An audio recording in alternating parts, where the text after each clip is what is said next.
the congressional hearings concerning foreign, that is, Chinese, donations to the American political parties in the last election.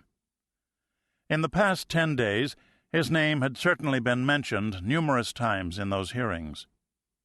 Alas, Barnes had left no record of where he hid the recorder. He had been shot in the head the night after he completed the installation.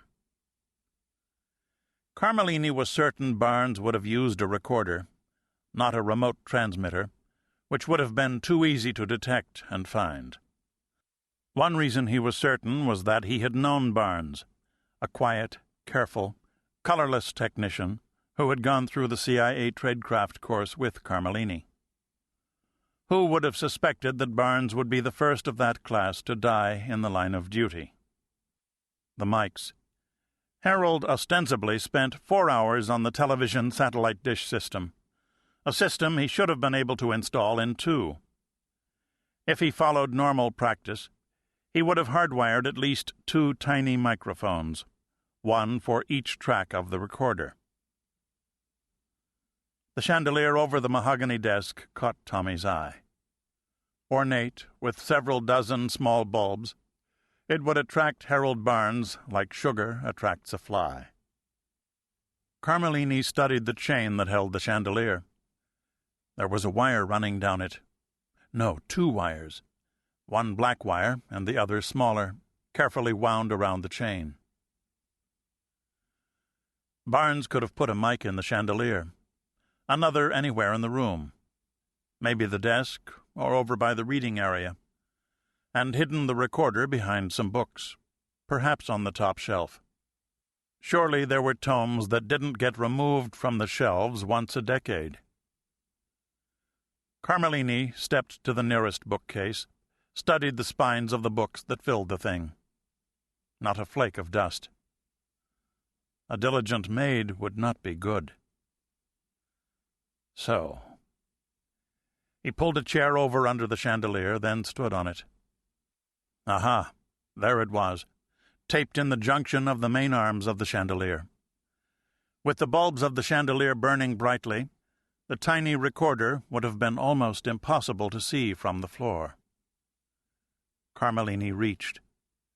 In seconds he had the 2 reels out. Maybe 3/4 of the tape had been used, about 6 hours' worth.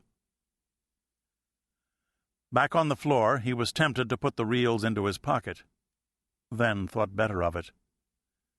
He pulled up a trouser leg and carefully shoved them down into one sock. He had a new tape in his other sock, but with China Bob dead, the recorder seemed superfluous. Should he cut the wires and remove the device? How much time did he have? If China Bob Chan killed Harold Barnes, why was the recorder still there? Was he waiting for someone to come for the tape? Suddenly aware that time was fleeing, Tommy Carmelini pushed the chair back to its former position. He vigorously rubbed the upholstered seat of the chair to remove any marks his shoes had made. As he straightened, he heard a noise. It seemed to come from the secretary's office. When he stepped in that direction, the light in the smaller office came on. Carmelini moved swiftly and flattened against the wall. The door to the secretary's office was to his right. He listened intently for footsteps. Carmelini desperately wanted to avoid being caught in this room with a dead man on the floor and a tape in his sock.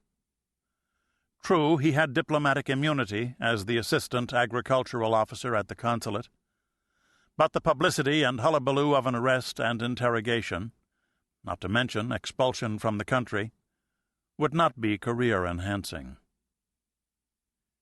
He heard the scrape of a chair being moved. Coiled, ready to lash out if anyone came through the door, he approached it, staying back far enough that he remained away from the glare of the light. Someone was sitting behind the secretary's desk. Someone small. My God, it was a kid. A boy, perhaps 10 or 12. Carmelini stepped back so he would be out of sight if the youngster glanced his way.